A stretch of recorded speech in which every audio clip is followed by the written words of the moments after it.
안녕하세요. 만나서 반갑습니다의 고민석입니다.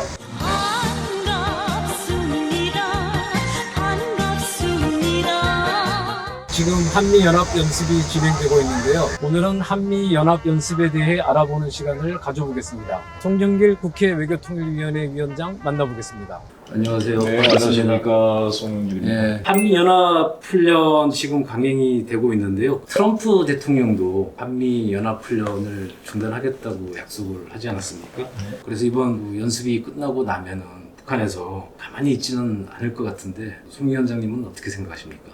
네, 이번에 한미연합훈련은 아무래도 컴퓨터 시뮬레이팅을 중심으로 하는 연합주의소 훈련이고 실제 필드에서 병력이 동원되는 것은 최소화될 걸로 보입니다. 특히 코로나 문제도 있고 그래서 저희들로서는 전시작전권을 사실 조속히 회수해야 될 입장에서 불가피하게 필요한 훈련이라고 하니 저는 안 할 수가 없지 않는가. 이것은 북에 잘 이해를 시켜야 한다 이렇게 생각합니다. 문제는 미국이 우리한테 전시작전권을 넘겨줄 생각이 별로 없다는 느낌이 들거든요. 위원장님 보시기에 과연 2022년에 전작권을 돌려받을 수 있을까요? 우리 자주적인 자세에 달려있다고 봅니다.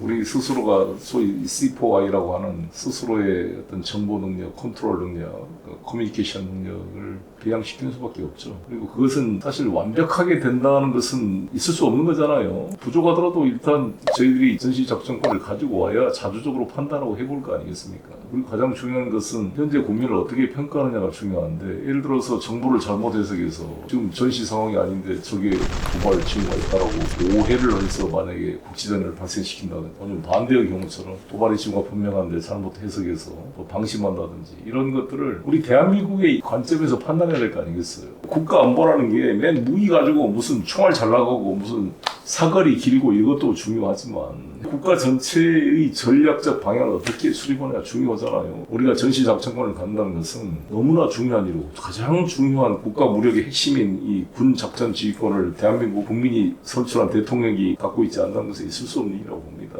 그리고 이거는 이라크, 하다보니 아프가니스탄 같은 데도 다 자기 작전 지휘권이 있고, 우리나라 임시정부가 광복군이라는 것을 중국 땅에 만들어 놓고도 중국군의 지휘를 안 받고자 했던 것이고, 우리가 노무현 정부 때 이라크에 파병, 박정희 정부 때 베트남에 파병했을 때도 작전 지휘권을 독자적으로 행사했습니다. 우리 한국군이. 미군에 종속되지 않고 독자적인 작전 지역 범위를 할당마다 했습니다. 하물며 이 대한민국 우리 땅에서 작전 지휘권을 안 갖는 것은 말이 안 되고, 이것은 반드시 회수해야 되고 준비를 신속하게 해야 된다고 생각합니다. 이제 미국은 전작권을 이양을 하더라도 미군이 장악하고 있는 그 유엔사를 통해서 개입을 할 가능성을 지금 내비치고 있잖아요. 그런 것들도 특히 효율적으로 차단할 수 있는 방법이 있을까요? 그것은 우리가 우리 정부가 그게 나름이고 우리 국회에서도 잘 그 문제를 좀 살펴보도록 하려고 합니다. 사실 우리 여기 유엔군이라는 것은 족보가 없다 그러잖아요. 주한 유엔 사령부라는 것이 법률적으로도 문제가 있고 유엔에서 뭐 예산을 대준 것도 아니고 그냥 주한미군의 외피이기 때문에 이것이 우리 남북관계에서 간섭하지 못하도록 저는 통제해야 된다고 봅니다. 우리가 전작권 환수를 위해서 이런 노력을 하는 것에 대해서 북한도 이해를 해주고 있나요? 이해 시켜야 될 문제고 또 그것까지 북한한테 다 승인받고 하는 건 아니죠. 김정은 위원장이 지난 6월달 그 중앙군사위원회 예비회의에서 대남 군사 행동을 보류한다고 했잖아요. 한미연합훈련이 강행이 된다면 김정은 위원장도 가만히 있지 않을 거라는 그런. 아니, 그래도 우리가 전시작전권 해소를 위한 불가피한 최소한의 훈련은 해야죠. 이것은 저는 북한의 동의를 받아 할 이야기도 아니고 통보하고 양해를 해라고 해야 될 문제이지 그것까지 우리가 승인받아서는 아니라고 봅니다. 북측이 우리 대화 제의에 응하지 않고 있지 않습니까? 남북 정상 간 합의사 우리가 이행하고 있지 않는 것에 대해서 항의하는 그런 뜻이 있다고 보이는데요. 그렇다면 우리가 그런 남북 정상들 간의 합의에 대한 국회 비준 동의안 처리해야 되지 않느냐 이런 여론이 일각에서 일고 있거든요. 사실 남북 정상이 합의한 것을 지켜야죠. 남북 정상이 합의한 것은 법적 구속력이 없다 이렇게 말해버리면 우리가 북으로 하여금 합의를 지켜라고 말할 명분이 없기 때문에 사실 지난번 6.15 선언도 저는 그렇게 했어야 한다고 보는데 이제 문제는 남과 북의 관계가 국가 대 국가의 관계가 아니기 때문에 과연 헌법 60조의 비준 대상이냐 이런 논란이 있었습니다. 근데 이제 남북관계 발전법에 따라서 남북 간에 합의를 할지라도 예산상의 부담을 수반하는 경우는 비준 동의 대상이 되는 걸로 정리가 되어 있기 때문에 저는 정부에서 요청하면 비준 동의를 할 생각입니다. 근데 아직 요청이 없기 때문에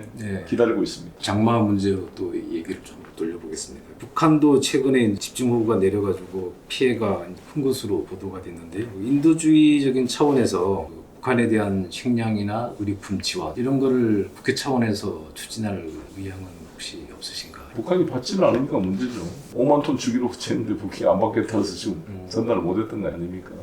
이번에 이제 이인영 장관이 돼서 WFP 세계 식량 계획이 추진하고 있는 7세 이하 영유아 어린이들한테 비스켓 CDR 제공하는 프로젝트가 있습니다. 매년 5천만 달러 규모로 해왔는데 이제 모금 규모가 줄어서 지난해 2,300만 달러, 올해는 1,200만 달러가 모금이 됐다고 해서 우리 정부가 작년에 800만 달러, 올해는 1,000만 달러를 지원하기로 결정을 했습니다. 그러면 당분간 북한에 대한 인도주의적인 지원은 국제기구를 통해서 하는 것에 이제 중점을 둘 그런 계획이신 거네요? 아니 그건 이제 통일부가 할 건데 민간 단체가 우리 쪽에 하겠다는 것을 막지 말아야 된다는 게 제 생각이고 예. 이인영 장관도 가능하면 북쪽에서 불허해가지고 안 되건 할 수 없지만 남쪽 예. 통전부에서는 접촉허가 승인 이것들을 적극적으로 하겠다 이런 입장입니다. 연합뉴스 직원들이 월급에서 얼마씩 격추를 해서 지금 2억 원 정도를 모아놨거든요. 그래서 북한에 인도주의적 지원을 하고 언론교류 문제도 좀 제의를 해야 되는 게 아니냐 뭐 이런 얘기들이 있거든요. 저희가 전달을 하고 싶은데 사실 이제 북한에서 이제 반응이 없어요.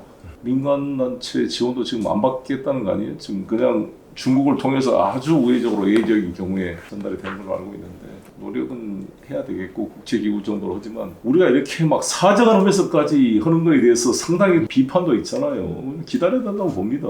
북한이 대단히 어려운 상황이고 지금 이제 홍수 피해도 그렇고 관계 시설에 아마 이번 장마 이런 걸로 아마 식량 위기가 더 커질 거예요. 그렇죠.